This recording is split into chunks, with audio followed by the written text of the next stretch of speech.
Right, it is exactly 19 minutes on top of the hour, 1 p.m. Good afternoon. Welcome to 1 p.m. News Bulletins here at Pepeta TV, and thank you so much for choosing and making this bulletin to be your favorite source of news. And this afternoon, we have quite a lot of lineup for you, include the presidency tour in Ukambani. And now, we begin with the Kenyan Conference of Catholic Bishops has accused the government of living in denial about the wanting state of education and provision of health services in the country. And the bishop have cited the failure by the social authority to settle part of hospital claims owed to faith-based institutions and the lack of clarity on the competency-based education and detrimental to the future of Kenyans. The bishops have also faulted the government for enacting laws that the church finds repressive.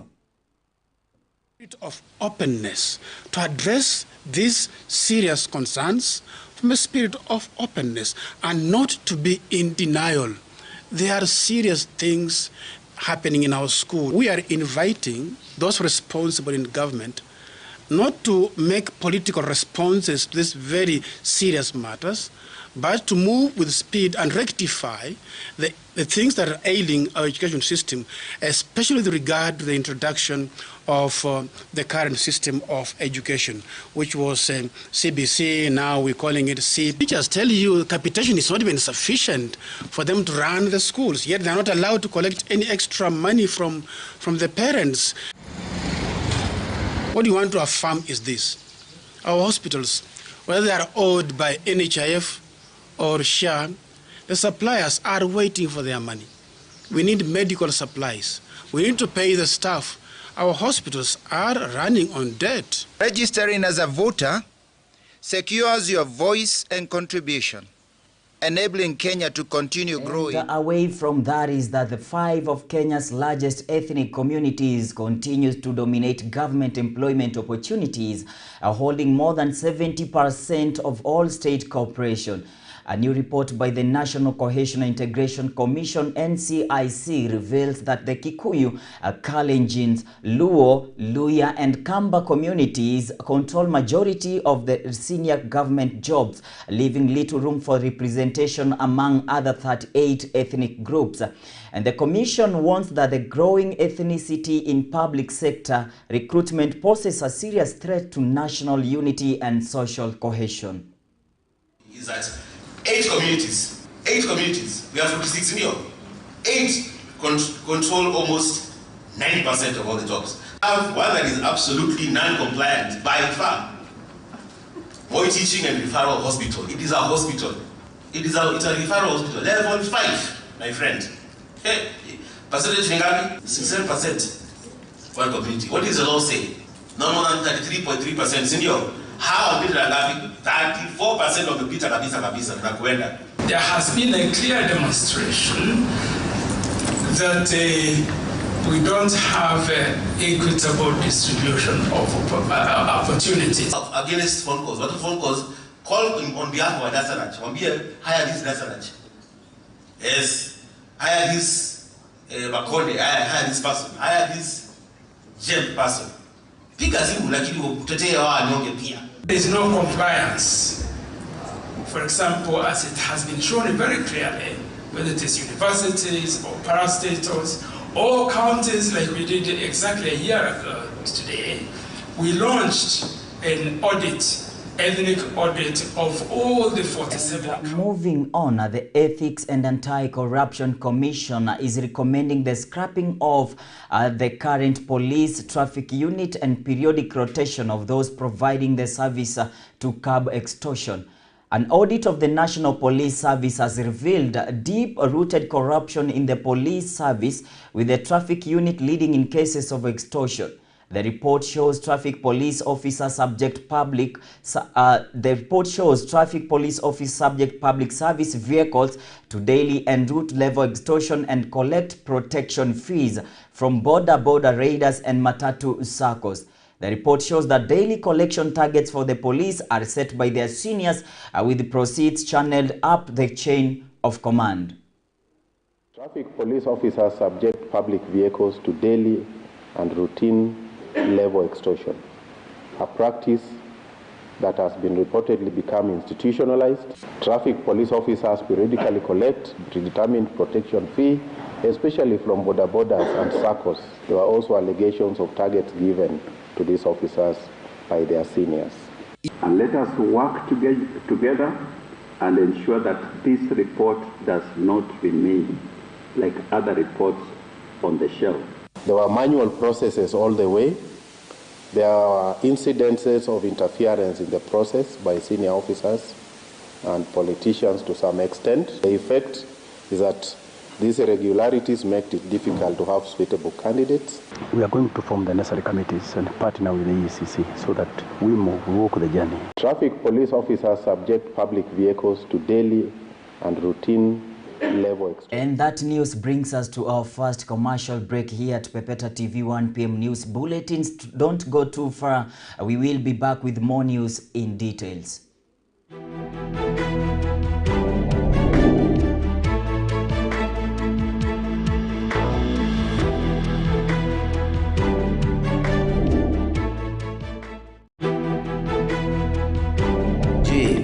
Una biashara na unahitaji kufanyiwa matangazo? Biashara kama shule, duka la kielektroniki, hoteli, mashamba ya kuuza, duka la nguo, hardware, mashamba ya kuuza, hospitali na biashara zinginezo. Tupigie simu kwa nambari 0729109092.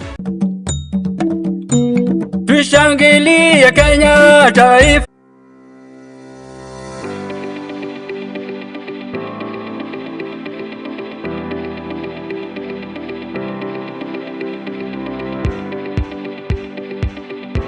You have passion for storytelling, creativity, and visual excellence?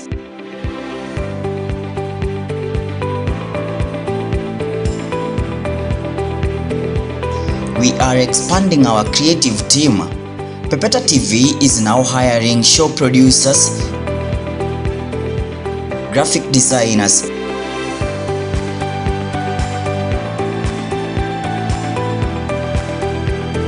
camera operators,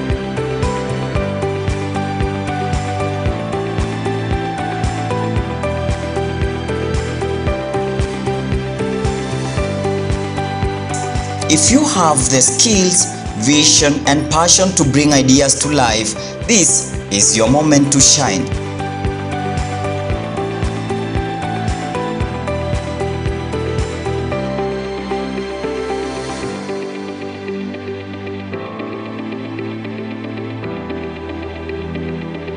Send your portfolio and resume to pepetatv1@gmail.com or call or SMS 0729-109-092.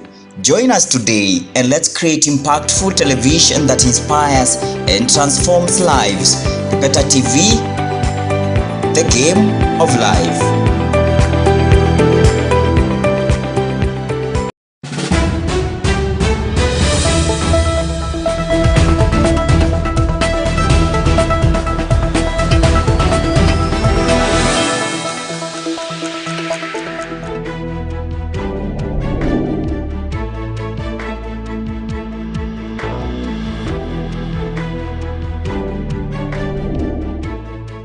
And welcome back from that short commercial break. Now, moving on, 26 more people have been arrested for their alleged involvement in malpractice in the ongoing KCSE examinations. Among them are 9 students, 15 examination officials, 1 school cook, and 1 civilian. This brings the total number of arrests related to the KCSE exam cheating scandal to 71 since the examinations began. And now to matters politics is that IEBC conducts by-elections in 24 areas in the country, and violence has marred the campaigns in Kasipul, Homa Bay County. In the latest incidents, 3 police officers were seriously injured after goods attacked them while in pursuit of 5 murder. A suspect who sought refugees at the home of ODM Kasipul parliamentary candidate Boyd Were. Police in Homa Bay say they are pursuing the attackers who escaped with the police handcuffed during the deadly confrontations just a week after 2 people were killed in another confrontation in Opondo area during campaigns. Were has condemned police action and denied that the suspects were at his home. Officers encountered very harsh resistance from young men who are armed with crude weapons. In the process, some of our officers were injured. 2 sustained deep cuts on their heads and 1 on his left hand. The suspects who had been arrested were rescued by the violent young men who were attacking the officers. And the suspects left with our handcuffs. It was simple. They will just inform us, give us a notice. No. We will allow them to search. Because at the end of the day, they came, fired gunshots all over. There were women in the compound. The residents were there. It brought tension. At the end of the day, they didn't arrest anyone because the person they were looking for was not here. Wale originators wa hizo posts ama zile matamshi ambayo tunaona ni kama inaweza chochea hali ya usalama katika sub-county ya Mbeere North. Ako na uhuru ya kukuja afanye kampeni zake.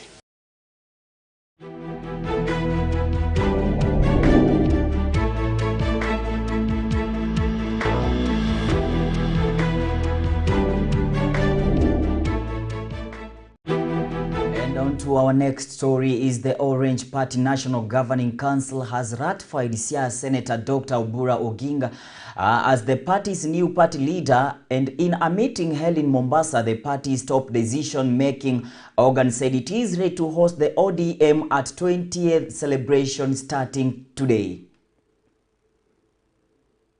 Kuona chama kinafurahiwa namna hii hapa Kenya. Wewe ni mtangazaji mashuhuri hapa Kenya.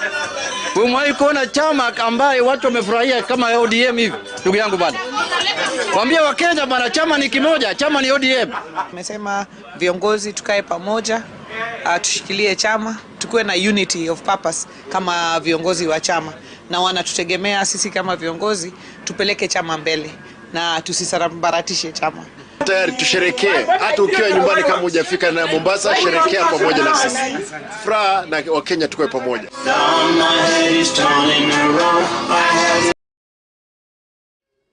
And now, President William Ruto has yet again attacked the United Opposition leaders, terming them retrogressive and hell-bent on promoting politics of poverty and division.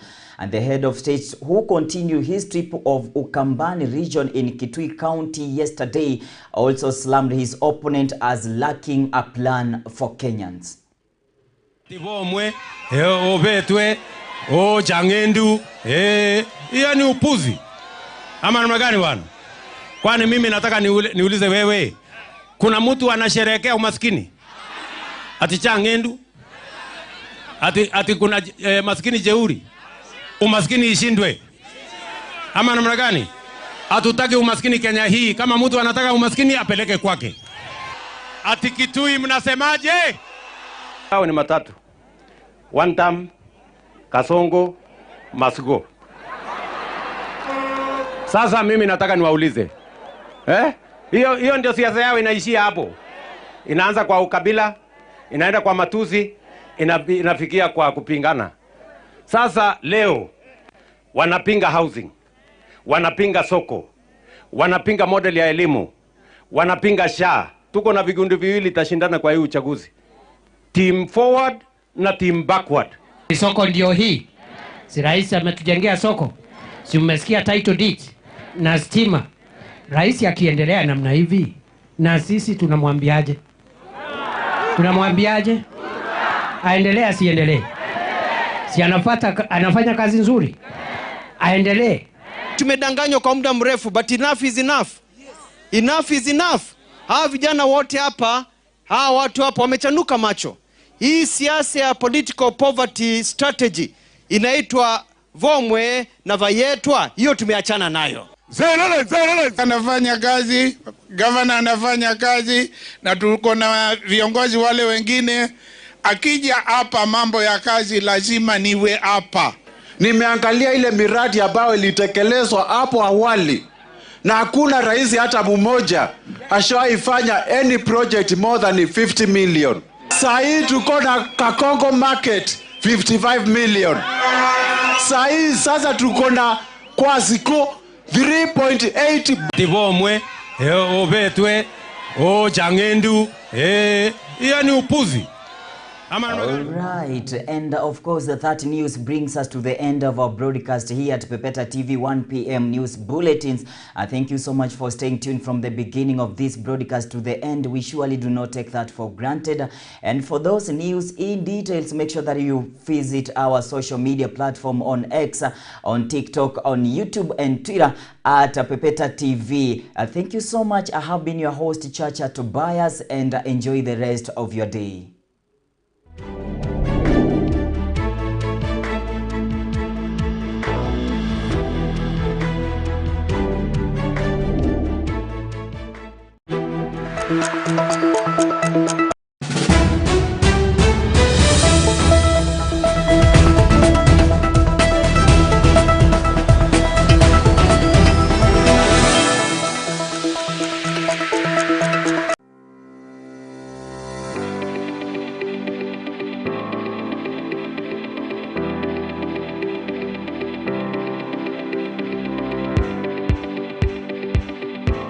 Have passion for storytelling, creativity, and visual excellence?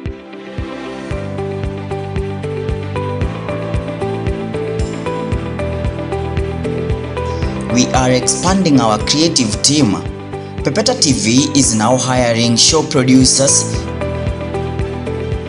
graphic designers,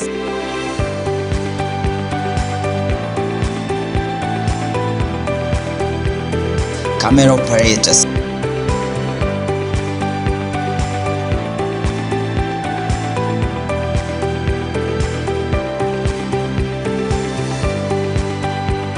If you have the skills, vision, and passion to bring ideas to life, this is your moment to shine.